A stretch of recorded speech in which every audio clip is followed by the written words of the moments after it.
মুর্শিদাবাদ জেলায় সবথেকে গুরুত্বপূর্ণ জেলা, যেখানে 22টি আসন রয়েছে, পশ্চিমবঙ্গের তৃতীয় বৃহত্তম জেলার আসন, যেটা মুর্শিদাবাদ।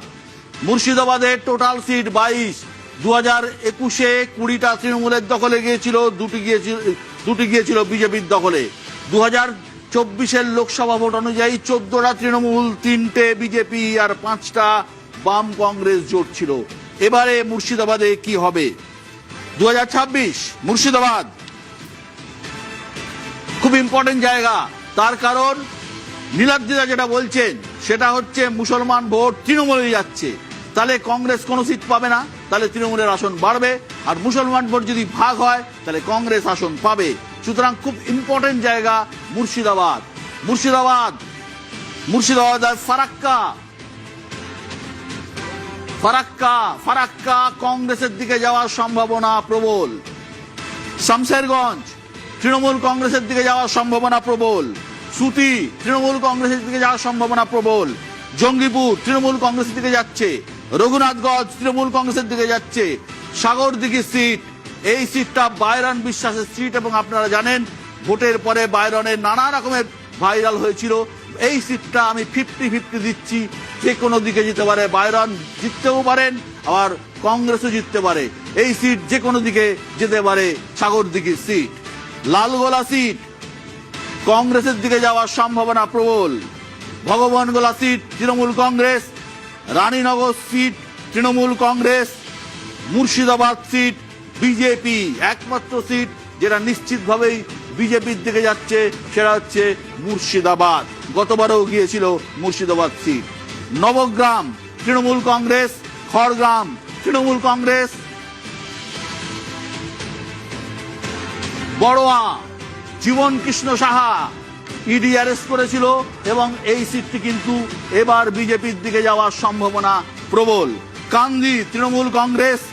ভরতপুর কংগ্রেসের দিকে যাওয়ার সম্ভাবনা রয়েছে। রেজিনগর এই সিটটি একটু ডিসপিউট আছে, এই সিটটি কিন্তু আদার্সের দিকে যেতে পারে। অর্থাৎ হুমায়ুন কবির জিতলেও এই সিটে জিততে পারেন, তবে এই সিটটা 50-50 আমরা ধরছি। এই সিটটি যে কোনো দিকে যাওয়ার সম্ভাবনা রয়েছে। হুমায়ুন কবির জিততেও পারেন, না জিতলে তৃণমূল কংগ্রেস জিতবে, অন্য কেউ জেতার সম্ভাবনা নেই। বেলডাঙ্গা সিট, এটাও 50-50 সিট। ভোট কাটাকাটি চলছে এই বেলডাঙ্গা সিটে। এই বেলডাঙ্গা সিটে যদি হুমায়ুন ভালো ভোট কাটতে পারেন তাহলে এই সিটটি যে কোনো দিকে যেতে পারে। বেলডাঙ্গা সিটে আমি 50-50 দিচ্ছি। বহরমপুর সিট অধীর চৌধুরী দাঁড়িয়েছেন বহরমপুর সিটে। এই যেহেতু অধীর চৌধুরী দাঁড়িয়েছেন, যেহেতু অধীর চৌধুরীর নাম এবং ভার একটা রয়েছে, এবং মুর্শিদাবাদ জেলায় তিনি হতে পারে বহরমপুর লোকসভায় পরাজিত হয়েছেন, কিন্তু লোকসভায় 7টা সিট, বহরমপুরে 1টি বিধানসভা সিট, এটা অধীর চৌধুরীর দিকে যাওয়ার সম্ভাবনা রয়েছে। হেলে আছে, কিন্তু তবু আমি 50-50 দিচ্ছি, যেহেতু মাইনরিটি ভোট অর্থাৎ মুসলমান ভোট এই সিটে অনেকটাই রয়েছে, আবার হিন্দু ভোটও অনেকটাই রয়েছে। আমি আসছি হরিহরপাড়া সিট তৃণমূল কংগ্রেস। নওদা তৃণমূল কংগ্রেস। দমকল সিট, এই সিটটিও 50-50 সিট দিচ্ছি। তার কারণ ডোমকলের লেফটের একটা ভালো সংগঠন আছে, এবং বামেরা ডোমকল জিতলেও জিততে পারে, তৃণমূল কংগ্রেসও জিততে পারে। দমকল সিট বিজেপির দিকে নিশ্চিতভাবে যাবে না, জিতলে বাম জিতবে, না জিতলে তৃণমূল কংগ্রেস জিতবে। আর জলঙ্গি সিট, এই সিটটিও কিন্তু 50-50 রয়েছে।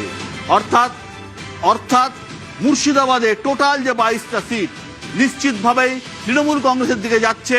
সংখ্যাটা বলছি,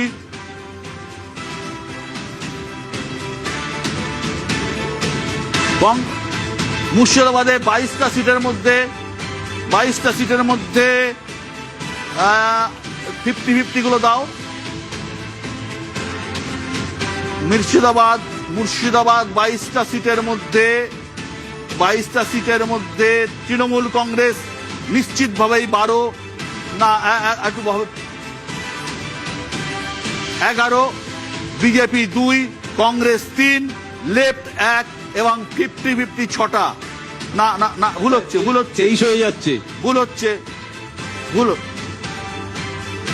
লেফট 1 হবে না ওখানে, ওটা 50-50 দিয়ে যাবে। কংগ্রেস তো 4 হয়ে গেল, ওটা 50-50 দিয়ে যাবে। 4 দেখিয়েছিলেন, এখানে 3 হয়ে গেল। না না, ওটা ভুল আছে, ওটা অনলাইন করছে তো, দ্রুত করছে যেহেতু হতে পারে।